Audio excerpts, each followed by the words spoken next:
ആലപ്പുഴയിലെ രക്ഷാപ്രവർത്തനത്തിൽ ചോദ്യം ചെയ്യലിന് ശേഷം ഗൺമാൻ അനിൽ, സുരക്ഷാ ഉദ്യോഗസ്ഥർ എന്നിവർ മടങ്ങി. കോടതിയുടെ നിർദ്ദേശപ്രകാരമാണ് എത്തിയത് എന്ന് അനിൽ പ്രതികരിച്ചു. അറസ്റ്റ് രേഖപ്പെടുത്തിയില്ല എന്നും അനിൽ പറഞ്ഞു.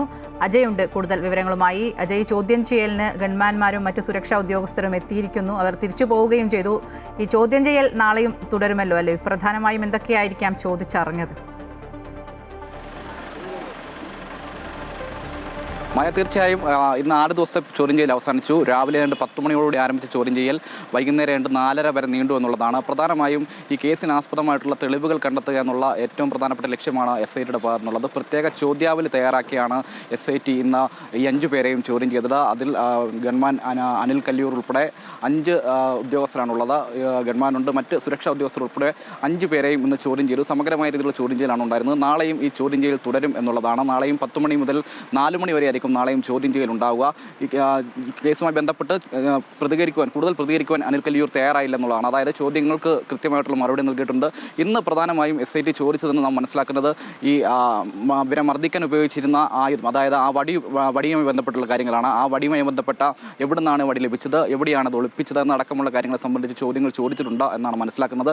ആ ചോദ്യങ്ങൾക്കെല്ലാം കൃത്യമായ ഉത്തരം നൽകിയിട്ടുണ്ട് എന്നാണ് അനിൽ കല്ലിയൂർ പ്രതികരിക്കുന്ന സാഹചര്യം ഉണ്ടായത്. എന്തായാലും ചോദ്യം ചെയ്യൽ നാളെയും തുടരും. ഈ ചോദ്യം ചെയ്യലിന്റെ ഭാഗമായി ഏതാണ്ട് 2.5 വർഷത്തിന് ശേഷമാണ് ഈ പ്രതികൾ ഈ അന്വേഷണ സംഘത്തിന് മുന്നിൽ ചോദ്യം ചെയ്യലിന് ഹാജരാകുന്നത്. മുൻപ് ക്രൈംബ്രാഞ്ച് ചോദ്യം ചെയ്യാൻ വിളിപ്പിച്ചെങ്കിൽ പോലും, നോട്ടീസ് അയച്ചിരുന്നെങ്കിൽ പോലും ഇവർ എത്തിയിരുന്നില്ല. ഔദ്യോഗികമായിട്ടുള്ള തിരക്കുകളാണ് ഈ എത്താൻ സാധിക്കാത്തതെന്നൊരു വിശദീകരണമായിരുന്നു നൽകിയിരുന്നത്. പിന്നീട് തിരുവനന്തപുരത്തെത്തി പേരിന് ഒന്ന് മൊഴിയെടുത്ത് പോകുന്ന സാഹചര്യം മാത്രമാണ് ഉണ്ടായിരുന്നത്.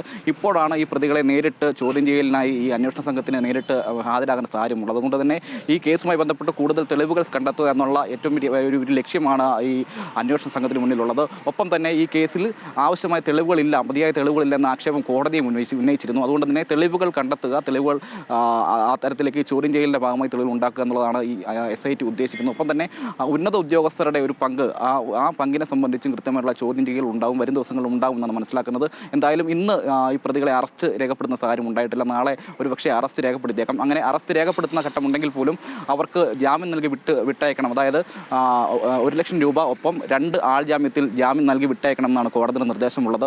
ഒപ്പം തന്നെ ഈ കേസുമായി പൂർണ്ണമായ അർത്ഥത്തിൽ സഹകരിക്കണമെന്നും കോടതി ഇവർക്ക് മുൻകൂർ ജാമ്യം അനുവദിച്ച ഘട്ടത്തിൽ ആ ഉത്തരവിൽ പ്രസ്താവിച്ചിട്ടുണ്ട്.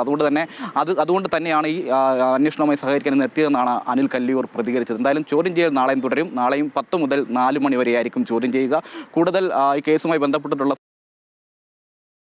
തീർച്ചയായും SITയെ സംബന്ധിച്ചിടത്തോളം തെളിവ് ശേഖരിക്കുകയാണ് ഏറ്റവും പ്രധാനം. ഇന്നത്തെ ചോദ്യം ചെയ്യൽ ആലപ്പുഴയിലെ രക്ഷാപ്രവർത്തനത്തിൽ ഗൺമാൻ അനിലിന്റെയും ഒപ്പം സുരക്ഷാ ഉദ്യോഗസ്ഥരുടെയും ഇന്നത്തെ ചോദ്യം ചെയ്യൽ പൂർത്തിയായി. ചോദ്യം ചെയ്യൽ നാളെയും തുടരും. അജയ്യാണ് വിവരങ്ങൾ നൽകിയത്.